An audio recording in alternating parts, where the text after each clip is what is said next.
ഓണസദ്യക്കായിട്ടുള്ള pineapple മധുരപ്പച്ചടി തയ്യാറാക്കാം. 1/2 kilo തൂക്കം വരുന്ന പഴുത്ത പൈനാപ്പിളാണ്. കനം കുറച്ച് കൊത്തി അരിഞ്ഞെടുത്ത് വെച്ചിട്ടുണ്ട്. ഒരു വലിയ ഏത്തപ്പഴം കൂടെ ഇതുപോലെ ചെറുതാക്കി നുറുക്കി വയ്ക്കാം. 1/2 കപ്പ് മധുരമുള്ള കറുത്ത മുന്തിരി കൂടെ വേണം. നമുക്കിനി കൊത്തിയരിഞ്ഞ പൈനാപ്പിൾ, ഏത്തപ്പഴം ഒരു പാനിലേക്ക് ഇട്ട് കൊടുക്കാം. ഇതിലേക്ക് 3/4 ടീസ്പൂൺ ഉപ്പ്, 1/4 ടീസ്പൂൺ മഞ്ഞൾപ്പൊടി, 1/2 ടീസ്പൂൺ സാധാരണ മുളക് പൊടി, 1/2 ടീസ്പൂൺ കാശ്മീരി മുളക് പൊടി, 1/2 കപ്പ് വെള്ളവും കൂടി ഒഴിച്ച് മൂടി വെച്ച് വേവിച്ചെടുക്കാം.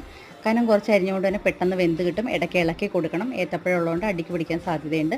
ഇനി 1 കപ്പ് തേങ്ങയും 1 ടീസ്പൂൺ കടുകും കൂടെ ചതച്ചെടുക്കണം. അരയ്ക്കാൻ പാടില്ല, ചതച്ചെടുക്കാനേ പാടുള്ളൂ. നമുക്കൊന്ന് ചതച്ചെടുത്തിട്ട് വരാം. കഷ്ണങ്ങളൊക്കെ ഒന്ന് മൂടി വെച്ച് വേവിച്ചെടുക്കണം. വെന്ത് വന്നിട്ടുണ്ട്. ഇനി ഇതിലേക്ക് ഒരു 3 ടേബിൾ സ്പൂൺ ശർക്കര ചേർത്ത് കൊടുക്കുന്നുണ്ട്. അതും കൂടി ശർക്കരയിലൊന്ന് വരട്ടിയെടുക്കണം. ഇനി തീ ഓഫ് ചെയ്തതിന് ശേഷം ചതച്ചെടുത്ത തേങ്ങയും കറുത്ത മുന്തിരിയും കൂടി ഇട്ട് അടച്ച് വയ്ക്കാം. ഇനി ഇതിലേക്ക് കടുക് താളിച്ചിടാം. മുന്തിരി ഇട്ടതിന് ശേഷം തീ ഓൺ ചെയ്യാൻ പാടില്ല. കടുക്, കറിവേപ്പില, വറ്റൽമുളക് താളിച്ചൊഴിക്കാം. വളരെ പെട്ടെന്ന് തന്നെ തയ്യാറാക്കാവുന്ന റെസിപ്പിയാണ്. തീർച്ചയായിട്ടും ട്രൈ ചെയ്ത് നോക്കുക.